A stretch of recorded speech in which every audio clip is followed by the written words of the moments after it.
नमस्कार दोस्तों, आज की कहानी है सासू माँ के वहम का मैं क्या कर सकती हूँ। देखो बहू, मैं तो इस तरह की साड़ियाँ पहनती नहीं हूँ, पर तुम्हारी मम्मी भेजने से बाज भी नहीं आती हैं। कितनी बार कहा है कि कैसी दे दिया करो, लेकिन तुम हो की बोलती ही नहीं।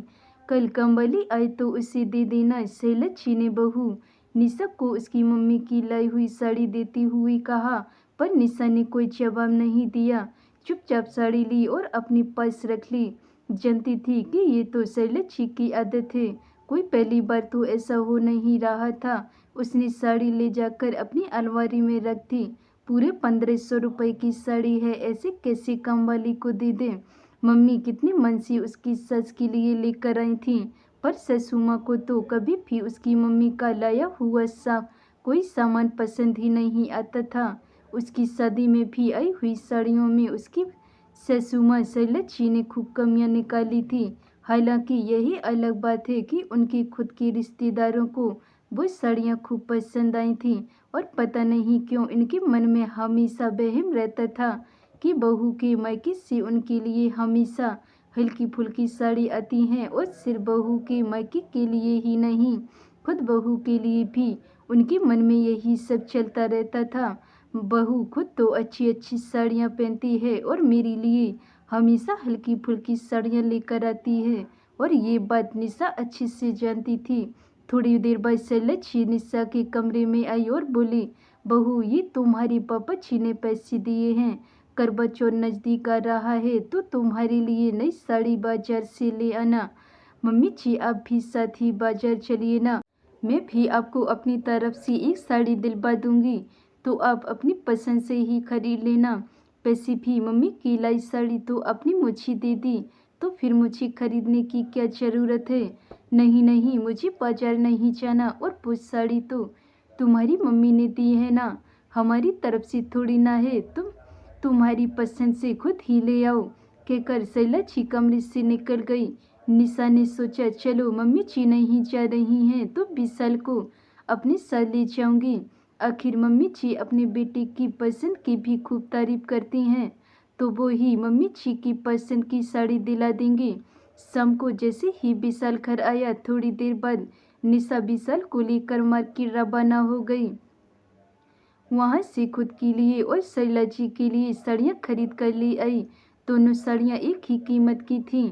साड़ियों को देखकर शैलजा ने कुछ नहीं कहा और चुपचाप से पर्स रख ली।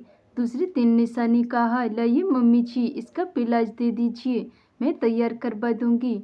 अरे नहीं बहू, मैं अपना ब्लाउज खुद ही तैयार करवा लूँगी, तुम रहने दो, कहकर शैलजा ने बात को ख़त्म किया। लेकिन करवा चौथ के दिन उन्होंने वो साड़ी नहीं पहनी। उन्हें दूसरी साड़ी पहने देखकर निशा ने पूछा, मम्मी जी अपनी नई साड़ी नहीं पहनी। बहू, मुझे ये साड़ी ज़्यादा अच्छी लग रही है, इसलिए मैंने ये पहन ली। पर विशाल जी कितनी मन से आपके लिए वो साड़ी लेकर आई थी, कह रही थी कि मम्मी को ये साड़ी बहुत अच्छी लगेगी। पता नहीं कौन लेकर आया था, लग तो नहीं रहा था कि विशाल की पसंद की। शैलजा धीरे से बुदबुदाई, लेकिन निशा को सुनाई दे गया, इनकी बहम काम में कुछ नहीं कर सकती। मन ही मन सोच निशा अपने काम में लग गई। शाम को विशाल जब घर आया तो शैलजा को पुरानी साड़ी में देखकर बोला, अरे मम्मी आपने नई साड़ी नहीं पहनी, आज तो त्योहार है, कम से कम आज तो नई साड़ी पहनना चाहिए था।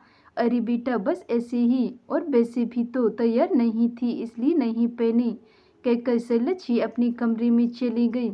इधर विशाल निशा के पास आया और बोला, निशा तुमने मम्मी की साड़ी तैयार करवा कर क्यों नहीं दी?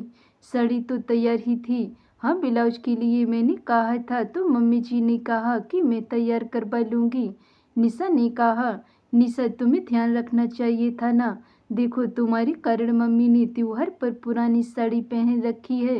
जब खुद का स्टफ तैयार करवाया था तो मम्मी का भी करवा देती, तो वो भी आज नई साड़ी पहन लेती। विशाल ने थोड़ा बिगड़ते हुए कहा, देखिए विशाल जी, मैंने कहा था उनसे, पर उन्होंने खुद मना कर दिया, और वैसे भी वो मेरी लाई हुई साड़ियाँ पहनती कहाँ हैं।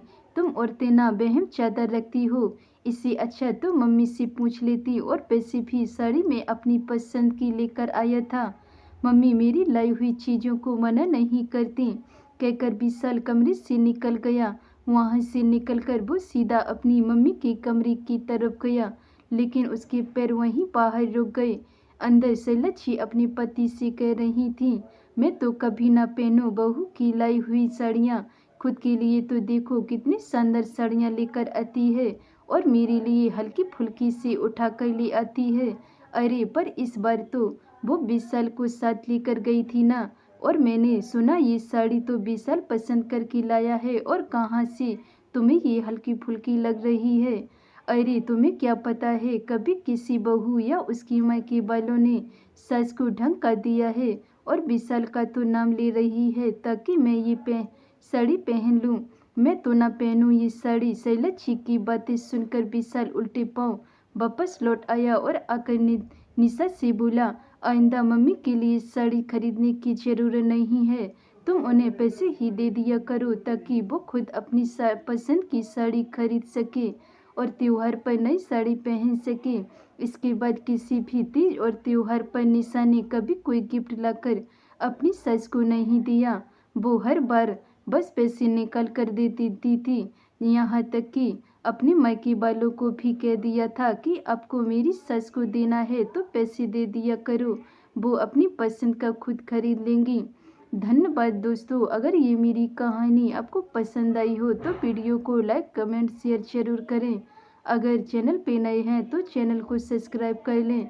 मिलते हैं ऐसी और नई कहानियों के साथ, तब तक के लिए बाय बाय।